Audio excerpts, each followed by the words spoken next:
in honor of my big guest here. What's up? What's up? What's up? What's up? What's up? What's up? It's your boy Craig and them. So sitting here, with the one and only Khaled. Yes, sir. Hanging out, trying to see what we're gonna learn about real estate today. That's it. I'm Craig Brown, broker and owner of the Investment Property Gurus, and welcome back to the Booked and Busy podcast with my very astute guest, Craig Emanuel, the big man with the big plan on every big scene you have ever seen. What's up? What's up? What's up? Yes, sir. All right, so Craig, real quick, we crossed paths years ago and never realized it because, you know, when you meet someone and you get their number and you realize you had like a whole thread of text. Right. We did a deal together. Oh, okay. A while back. I don't even remember the listing. Like, it was I don't think it ended up closing. Right. But we have, so that's proof that Right. You've been out here for a while. I've been out here working since 97, y'all. 97, y'all. I knew this is what I always wanted to do. Coming straight out of college, I didn't even want to take out any student loans because I knew real estate is a struggle, right? Yeah. And so I made sure that I was very minimalistic about student loans and things of that nature and jumped right in. Right out of college, real estate's all I wanted to do. If somebody asked me to do something else right now, I'd probably be like, I can't do it. I got to do real estate. Okay, yeah. I'm glad you brought that up because I was going to ask, how did you, get so deep into the real estate? Because you're not just a realtor, you're not just a broker. Right. You have, if I'm not mistaken, I seen you had a development agency. You do title. Right. What all in the area do you do? Yeah. So initially in 1997, just going way back to Commissioner Moss. Commissioner Moss had this young entrepreneurs program. And he was like, we're going to give money, we're going to train entrepreneurs, part of the Moss plan. And so I went through that, learned how to start a business, to have a business. And so I created my business, Commercial Realty Advisors and Investment Group, LLC. Back then it was Commercial Realty Advisors and Investment Group, Inc. And so I changed it to an LLC. When I married the attorney, she said that's what I needed to do. So anyway, you got to listen to your spouse, I suppose, right? I get that. So, once I did that, I understood that I wanted to also be on the finance side, wanted to be on the development side. And so it just kind of opened up over the years. It's been a lot of years I've been in the business. So when I started out on the mall management side. I worked for Simon DeBartolo.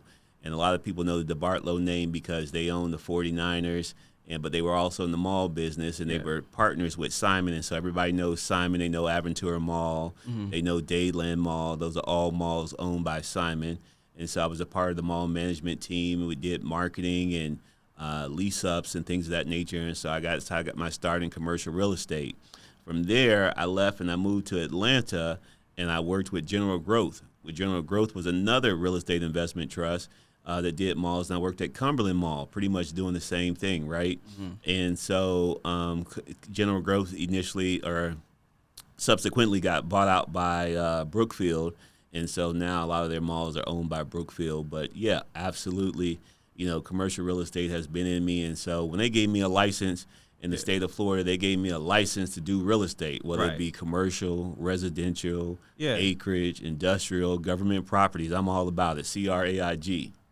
Oh, it's an acronym. Oh, yeah. Okay, break it down before we get into the next question. What is the Craig acronym stand for? Yep. So you can see most of my organizations are all Craig, CRAIG. So CRAIG, Commercial Realty Advisors and Investment Group, Community Realty Advisors and Information Group, which is more on the nonprofit side, working with nonprofits, helping them understand commercial real estate. Right now, working with a big project with the Miami Foundation. The Miami Foundation has a CREO program where they are actually giving up to $500,000, y'all. That's right. 2% of the sales price is going to nonprofits in a collaborative situation that can go out and purchase real estate in certain locales only in Miami-Dade County. So get at me if you want to learn more about that, or go to the Miami Foundation's website and take a look at the CREO program. And then I also have Capital Realty Advisors and Investment Group, which is a finance company that would help individuals be able to finance. Is more of a hard money type situation. I can't buy this property. I need some gap funding, that type of deal. You can come to me. We can have conversations. I am a licensed mortgage loan officer in the state of Florida. However, for this particular organization, I don't need to be licensed because I'm lending my own money. And then as far as the title, I did some title classes. I haven't really opened the organization. But I do have a real estate school, which is the College of Realty Academics Instruction and Guidance, which basically is helping individuals understand certain aspects of real estate. The first real series that I have is CREG, which is Commercial Real Estate Genius, which is basically going to help individuals understand how to get into commercial real estate, whether they're doing it from a real estate agent perspective or they're doing it from an investment perspective. So I have fun with my acronym, with my name. Yeah. A lot of people say, yo, let me just use my last name, right? Yeah. I say, let me use my first name, and that's what I did. Yeah. That's a lot of letters. But you know what? Guess what? It worked out, right? It did. Because, even with my podcast type shirt, I just made sure that I included my logos and included everything. So I try to do what I can. That's good. It's good because it seems like you continuously looking for the next chapter. Because you just got your, what was it?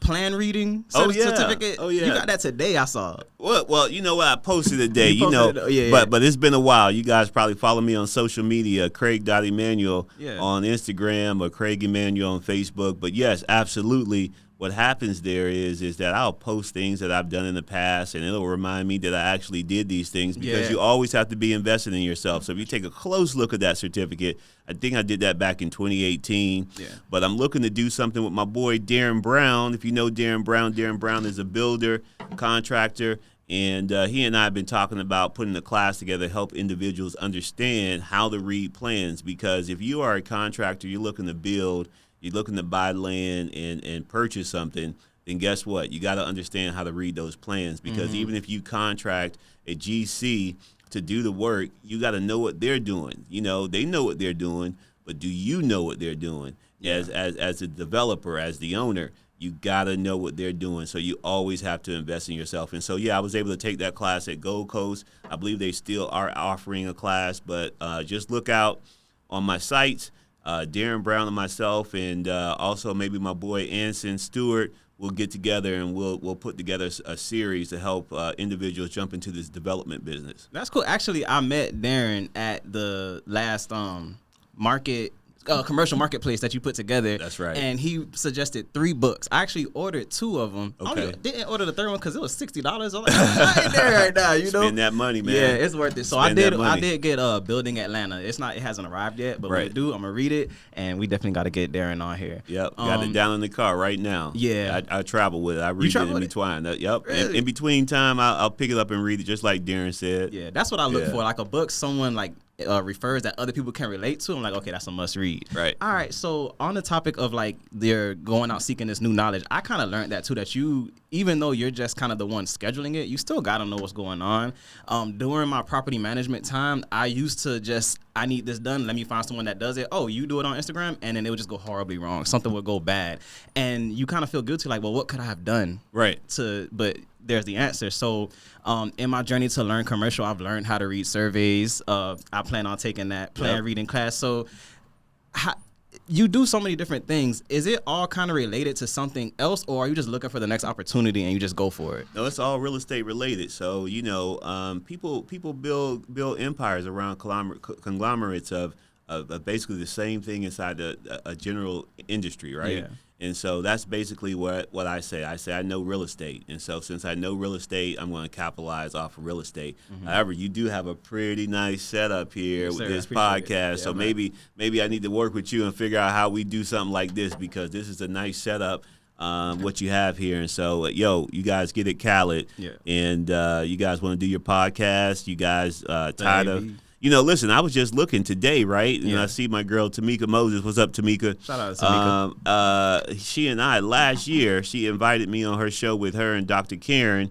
And I was looking at that, and I was like, wow, I was on the radio last year, same time, same date. And here I am again, so shout out to Tamika. But her and Dr. Karen had a phenomenal show. They were on WNBM, but maybe this is a platform for them to come on record their show, and then put it out there to the world. So y'all get at Khaled real quick. Yes, sir. The AV Club Studios. Yep. So the reason I got here is because I would do a bunch of just research on like, where do you go with your life? Because I kind of had to teach myself to figure it all out, you know? So this all started for me in 2014. I was just bouncing between random jobs. Like I was a school photographer before this. I tried auto brokering. I was a cash for gold guy. So I just needed like more stability. So I decided, well, it's bigger than a car, a house. So I got into it and it's like, well, what's next? Right. So then I started taking business development books. So I'm like, okay, this isn't just a career. This could be a business I could put together. I lost my train of thought with this point of story. Okay. It's okay, Dennis. Cut that out. So you have been doing commercial from the 90s, right? Right. It's come to my attention now that it seems like it's becoming more and more of a necessity to get more people aware of commercial brokerage.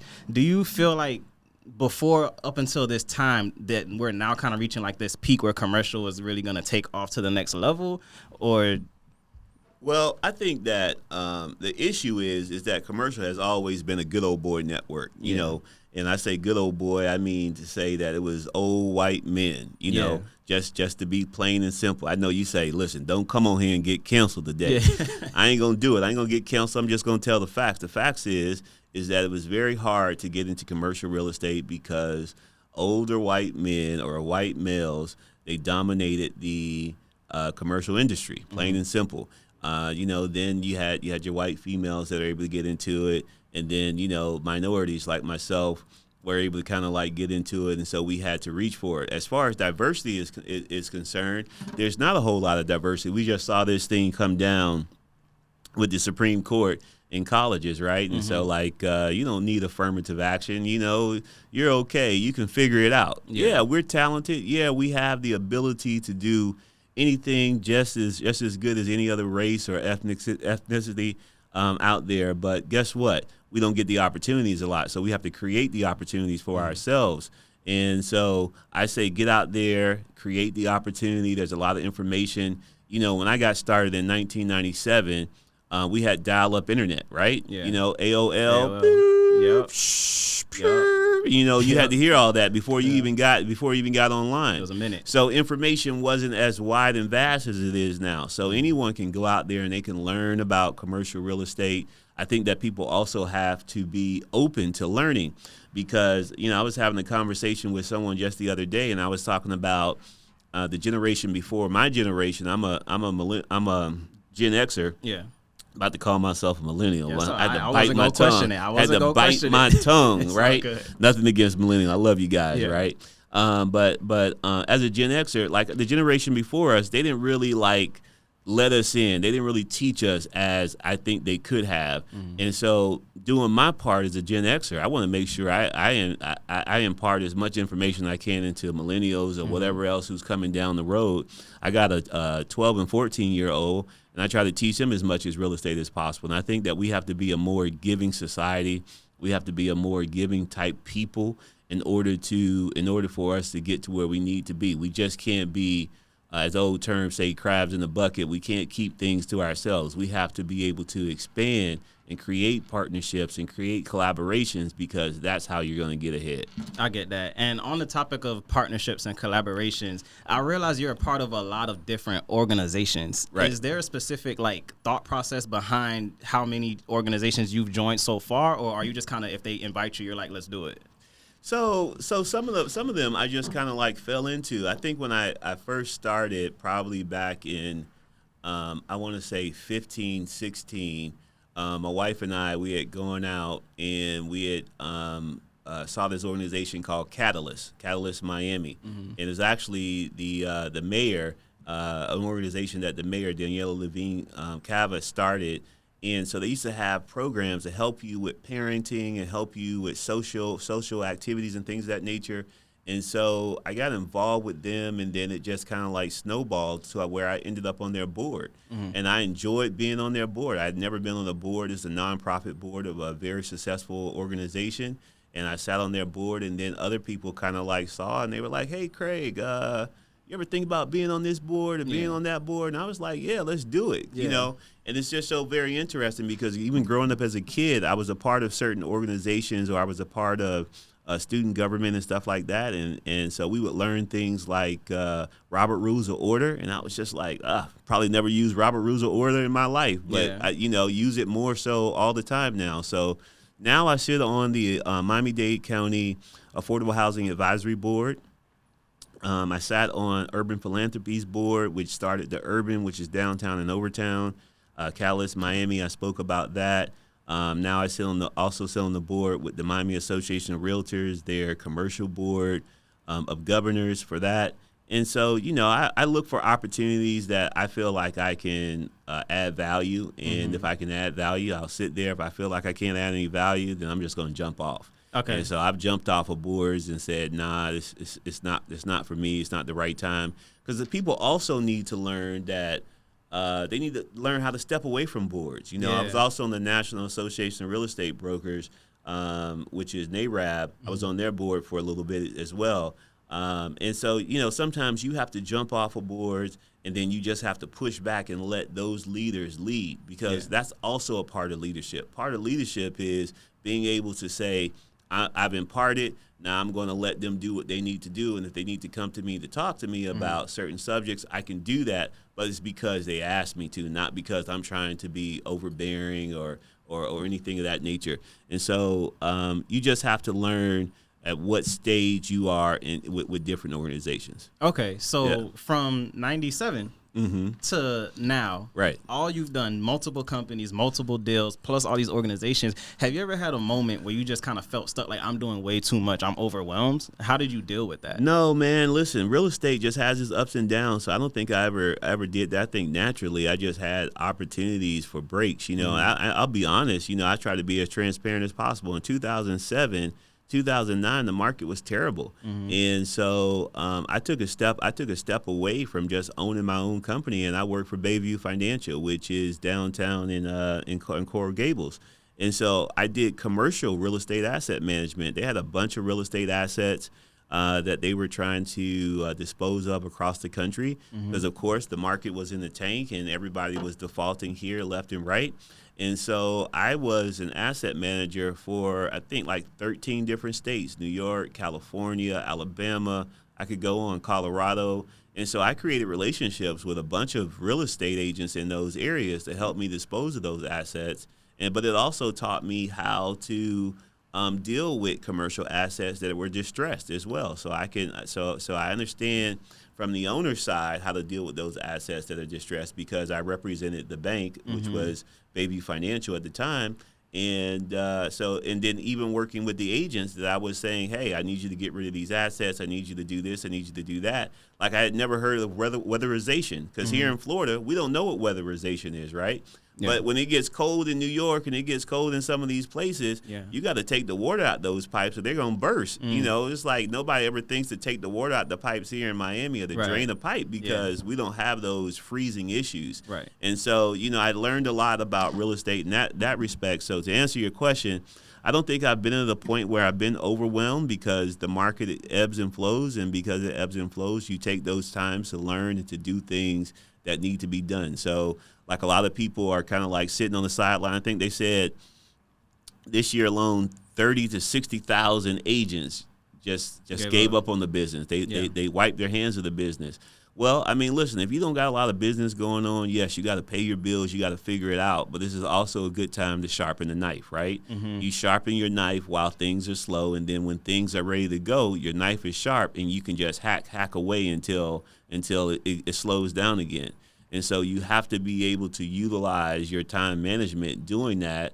You take the good, you take the bad, right? That's the old saying. And so in the good times, the last couple of years when interest rates was 2% and 3% and everybody and their mama wanted to buy property, guess what? You went out there and you purchased property. Yeah. And so now people are like, oh, interest rates are too high, and I'm going to sit on the sideline. Okay, fine. Sit on the sideline. I'll do this deal. I'll do that deal. Like, I don't turn away money in real estate. Yeah. There's some real estate agents out there that say, I don't do rentals. I'm like, okay, well, fine. You don't do rentals. I'll get that money, because that'll pay a light bill. That'll pay something. I'll take that money. Because what you have to do, no matter how big or small the real estate deal is, you have to determine for yourself, is that transaction going to be worth my time? Right. Right? Yeah. So if you got a small rental deal that says it's going to take you 5 months to sort out, and you're only going to get paid $1,000 on it, you say, oh, that's not for me, right? Because my time is more valuable than that. But if you got a rental deal and the person has good credit and they're ready to go, and you just need to find them a quick place, and it's going to take you maybe 7 days or maybe even 30 days, right? Because you start at the beginning of the month, they won't move in until the end of the month. It took you 30 days to do it. It's $1,000. You made $1,000 in 30 days. A lot of people can't even say they did that, especially here in South Florida. Yeah. Where you got to have $100,000 just to really survive here in South Florida. You're not making $100,000 in South Florida between you and your household. Guess what? Probably not the place for you. It's a lot. It takes a lot to manage it. Yeah. So that's another thing I kind of realized just about living in this state. There's so much going around. You have to kind of plug yourself in to help whatever's going on. Right. And it sounds like that was kind of your key to success, being in the loop on so much things going on. You just became so useful, and you kind of became invaluable. Is that what I want to use? Okay. I can take that. I can appreciate that as a compliment. Look, I just try to be resourceful to people. You know, if somebody comes to me, I had an agent call me yesterday. I hadn't heard from her in a couple, I would say almost a year, man, at least a year. And she and I was trying to work on this flip that she had. She was representing the seller. I was representing the buyer. And I was trying to get her to sell me the property. At the end of the day, it didn't work out. But she called me yesterday, and she's like, hey, Craig, listen, I need your help. I'm trying to put together a contract for a 10-unit multifamily. Tell me, what do I need to do? Yeah. Had an agent 3 days before that. Hey, Craig, my client's trying to buy this piece of land. It's landlocked. You don't have ingress and egress. What do I need to do? Gave her the information, so she's working the deal. A lot of agents don't do that, right? They don't work for my organization. They work for other organizations. Yeah. Well, the first person has her own organization. She's a broker.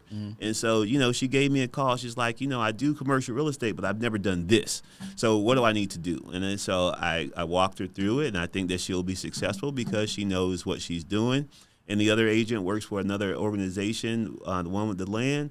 But I still helped her anyway. You know, that's just who I am. Craig will help you. You know, I don't necessarily need to get a piece of the pie, but if you want to throw some money my way, please do it. Yeah, right, definitely. And that really like is a part of how I try to act, because I watched a documentary on Netflix called The Black Godfather about Clarence Avant. And my biggest takeaway from that was he's on every scene. Everyone's mentioning him. And he's being appreciated by the likes of Michael Jackson, Whitney Houston, like people like that. And all he did was he was just an amazing, supportive character. So he made sure, if you need this, I'm gonna help you get it through. So what I try to do is not be so salesy, and just, if you just naturally need help, I'll answer your question. Right. And that's honestly what I'm most passionate about in my whole real estate career, just being so resourceful and able to be the person people call, like, oh, people need me. Right. I'm important. Absolutely. So do you have a favorite part in all that you do? My favorite part is cashing checks. I feel that. That's my favorite part. But no, listen, I pick up the phone, I have conversations with people. You know, all this is very new to me because, I mean, go back to Tamika Moses. I'm not blaming on her. I would say maybe about a year ago, she was on the panel for Biz Now. And she was like, come on, Craig, you guys come together, take pictures. And I was like, nah, I ain't taking no pictures. I'm not going to be in no pictures. I don't take pictures. I don't do that. Yeah. And so from that day forward, I began to be the paparazzi, so to speak, taking pictures, doing what's up, it's Craig and them. Yeah. And so doing all this stuff. So it hasn't even been, it's probably been maybe a year, just over a year, because prior to that, I didn't want no cameras in my face. I didn't want to be on nobody's camera. I was just a really behind the scenes type of person. And so, you know, it's all growth, you know, and you just have to grow. So is there a favorite part? I do like doing the videos now and again, here and there. I do like just speaking to people and helping people where I can. So you know, but most of all, like I said, I enjoy cashing checks. Yeah, that's the best part. That's the best part. I feel like everyone is really just trying to chase consistency in the check cashing business. Right. And the biggest takeaway also is a lot of agents, if what you've been doing for all this time stops working, you feel as though it's over. Right. And I've personally had a few moments in my career where I thought it was all over. I think probably 4 or 5 years ago, I had a point where I actually filled out a job application. Right. You know, like, wow, I can't believe I'm here doing this right now, but I have to, and no one called me back. I'm like, I have no choice but to figure this out. Right. So, like, honestly, thank God I didn't get that job, because who knows where I would have went. Yeah. But There's a EXP agent out there, Brian Murillo. Yeah. He talks about all the time that he'll say, listen, man, a year ago I was calling it quits, and now you see Brian, he's doing like killer deals everywhere. He I think his wife helped him. Thank God for spouses, because his wife was like, yo, get off the couch, let's get it done. Yeah. And so he I think that's his story. I don't want to misrepresent him, but it's okay. but the truth of the matter is that he felt like he was at the lowest and that he was ready to quit, and now he's killing it. So that's a South Florida story, a local story, which basically says that South Florida's real estate is very tough, and you got to stick with it. You got to have a positive mindset. Your mindset is going to be everything. Melinda Grimaldi did a mindset seminar with Women's Council last year, right? Because I know a lot of people see me with Women's Council Broward, Women's Council Miami, and she did a mindset thing, and you got to have a good mindset. If you got a weak mindset in South Florida when it comes to real estate, you're probably not going to do well. Yeah. Your mindset has to be strong. You have to have the will to win and keep going, even when things are tough. I was just thinking the other day, like I can get more deflated sometimes about what's going on in the market than what's going on at home. Yeah. So the market can be a killer. But if you can get past the market and get past the challenges in the market, you'll be successful. Yeah, and it's also interesting that you started your career in commercial, because when I came in, I felt like I have no business in commercial. You look around, and like you were saying before, like I just didn't look like, I didn't fit in. Right. So I've also been preaching that, like, no, you got to start small. So when my agents come in, we're starting on rentals, then we're going to buyers, then sellers, and then we'll talk about commercial. Right. And I use commercial as a tool to kind of teach my clients about the market trends. So when you see a crane in the air, when you see a Starbucks coming up, okay, commercial's moving, so that means residential's coming. Right. Right. So it's important to really know what's going on in commercial, and it circles back to being a part of all of these organizations. That's how you know what's going on. Yeah, absolutely. Being a part of organizations is good, but let me just jump back. Just going back to what I was saying earlier about commercial. You'll see a lot of young white or Hispanic men in South Florida. They'll come right out of college, or they'll know someone, and they will go directly to the Marcus and Millichaps. I work for Marcus and Millichap. As a matter of fact, when I was at Marcus and Millichap, it was just challenging for me because Marcus and Millichap has a training program, right, for all their new agents. And so you come in, you got to go through the training program, you got to test, and I tested well. Yeah. I was beating people out. Yeah. But it was just like, it had to be my color, because what I said was, here I am, I'm testing high, and these other people are failing, but yet and still I'm not getting the recognition, right? And so it was a good thing I had a good mentor, and two good mentors. The broker of that organization at the time, very good guy, and also my mentor that I had at the time, very good guy. And so, through them, I was able to kind of like continue to push through. But no one should be intimidated by trying to get into commercial real estate, because guess what? You went through Gold Coast, or you went through whatever real estate school you went through, so did they. Right. They didn't go through no different real estate school. They went and took that 63 hours. They passed the same test that you took, and they decided to go to commercial real estate. They went to a Marcus and Millichap or CB, or they went to one of these other organizations. They did the same exact exam as you. They started with residential, taking the exam, because the exam is a residential exam. The exam is not a commercial exam.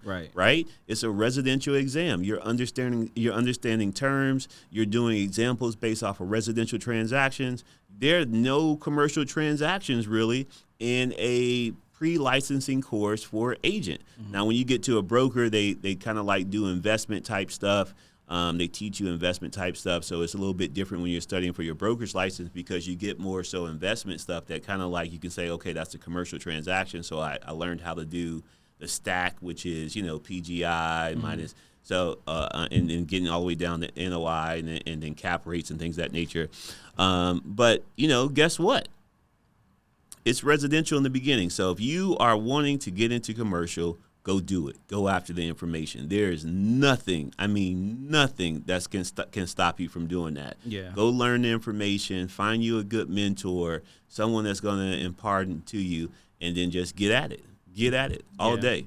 I actually started the process to get my commercial certificate. Yeah. So I'm excited, and I'm going to the Intro to Commercial course. I want to say it's July 7th. Okay. July 7th, yeah. So I'm chiseling away. Yeah. I'm chiseling away. I'm just trying to seek all the information I can, and I appreciate you for coming. Oh, quick question that I feel is very important that people want to know. How do you get and stay motivated to keep going after all this time, and you still seem enthusiastic about it? Is it the checks? Oh, man. The checks, man. Listen, and then with commercial real estate deals can take a little bit longer than residential, especially when you're dealing with, like I deal with a lot of developers and investors, and so every deal has to be right with them. And so like now, a lot of my transactions, they're running slow because they're out traveling, they're spending time with their family, they're doing things of that nature. And I'm like, yo, can we get this deal done? Can we get this property finished? So I can put it on the market? What can we do? I have to kind of like push it. So I'm pretty much self-motivated. I'm self-motivated in things that I do. Like I said, the positive mindset. I'm human just like everybody else, but at the end of the day, if you don't motivate yourself and try to keep pushing yourself forward, you could fall into a hole very easily. That's true. I actually, years and years ago, I used to be a very negative person. I used to be like, oh, this is not going to work. It's hard. It's difficult. I'm going to keep trying. Right. But it's like, oh, it's got to be some reason. Why can't someone fix my life? So I started reading different books. My first one that kind of changed my life for good was The Secret. I watched a movie of it. So then I read The Richest Man in Babylon. I've read The Way of a Superior Man. I just kind of built myself through different books to solve different problems in my life. Right. Is there a book that probably had the biggest impact on you that you would want to tell people about? Oh, man. So, Og Mandino. I don't know if you know Og Mandino, the greatest salesman in the world. Okay. Part 1, Part 2. He talks about 12 scrolls. And so go pick up Og Mandino and The Greatest Salesman in the World, Part 1, Part 2. Love that book. The Alchemist, that's a good book. I love that one. Love that one. Richest Man in Babylon. So these are all oldies, but good favorites, Yeah, those are my favorites, honestly. Yeah. And then the last one I would say is The Power of Focus. Okay. All right? There's a book called The Power of Focus. I like that one. That had some very good traction with me. But there's a ton of new books out there. If you don't have time to read, go pick up an audio book. A lot of these books are on audio, and then you can just go listen to them on audio for sure. Yeah, that's how I started with my Audible account. Right. So if you are looking for Audible, there's a link in my description that will give you a free 1-book trial. And if you like it, sign up. It's $15 a month. Craig, I appreciate you. Is there anything you want to leave the people with? Anything they should know about you? What you got going on? What you got coming up? Let's see. I don't know. If we talking local, guess what? The Miami Association of Realtors just released their applications for leadership. So those of you out there that want to get into leadership, I don't think I'm going to do it next year, y'all. I think I'm going to jump off. Yeah, I think I'm going to jump off. Yeah. But if y'all want to do it, do it. And don't be afraid.